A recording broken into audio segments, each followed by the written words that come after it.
দুর্নীতির অভিযোগে যুক্তরাজ্যে এমপি পদ থেকে টিউলিপ সিদ্দিককে সরাতে প্রধানমন্ত্রী কির স্টারমারের সরকারের উপর চাপ বাড়ছে। এ নিয়ে ব্রিটিশ সংবাদ মাধ্যম বিবিসির প্রতিবেদনে বলা হয়, বাংলাদেশে গণঅভ্যুত্থানে ক্ষমতাচ্যুত প্রধানমন্ত্রী শেখ হাসিনার সঙ্গে টিউলিপ সিদ্দিকের যোগসাজশ সম্পর্কে লেবার পার্টি অনেক আগে থেকেই জানত। রাজনৈতিক মিত্রদের বিষয়ে স্টারমার বরাবরই অন্ধ, এমন অভিযোগ খোদ তার দলের নেতাকর্মীদেরই। বিস্তারিত দুলি মল্লিকের ডেস্ক রিপোর্টে। দীর্ঘ ৮ বছর আয়নাঘরে বন্দী ছিলেন ব্যারিস্টার আহমেদ বিন কাসেম আরমান। গেল ৫ আগস্ট গণঅভ্যুত্থানের মুখে প্রধানমন্ত্রী শেখ হাসিনা দেশ ছেড়ে পালিয়ে যাওয়ার পর বন্দিশালা থেকে মুক্ত হন আরমান। আরমানের এই গল্পটা ভিন্ন হতো যদি ২০১৬ সালে যুক্তরাজ্যের city minister tulip Siddique British গণমাধ্যম চ্যানেল 4-এর সাংবাদিকের হস্তক্ষেপ চেয়ে আবেদনে সাড়া দিতেন।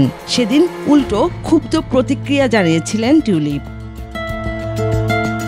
কারণটা এখন স্পষ্ট বিভিন্ন গণমাধ্যমের রিপোর্টে।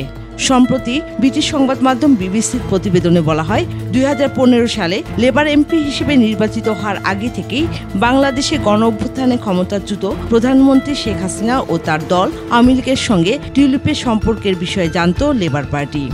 ওয়ালটন এসিতে ইনস্টলেশন একদম ফ্রি।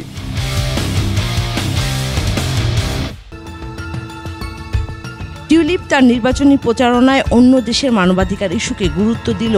খালা শেখ হাসিনার ১৫ বছরের শাসনামলে বিচার বহির্ভূত হত্যা ও গুম নিয়ে তেমন কোনো কথা বলেননি। How does it look? How does the British government deal with a regime like that?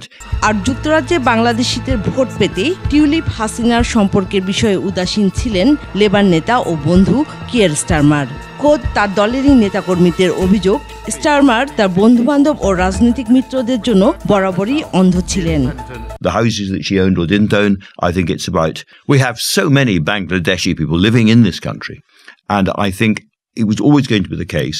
এ অবস্থায় কেন সবকিছু জানা সত্ত্বেও টিউলিপকে যুক্তরাজ্য সরকারের গুরুত্বপূর্ণ পদে মনোনীত করা হলো তা নিয়ে প্রশ্নের মুখে পড়েছেন কিয়ের স্টারমার। স্বাধীন তদন্তে যাই আসুক না কেন, শুধু মন্ত্রিত্ব নয়, টিউলিপ সিদ্দিককে এমপি পদ থেকে সরানোর দাবি জোরালো হচ্ছে।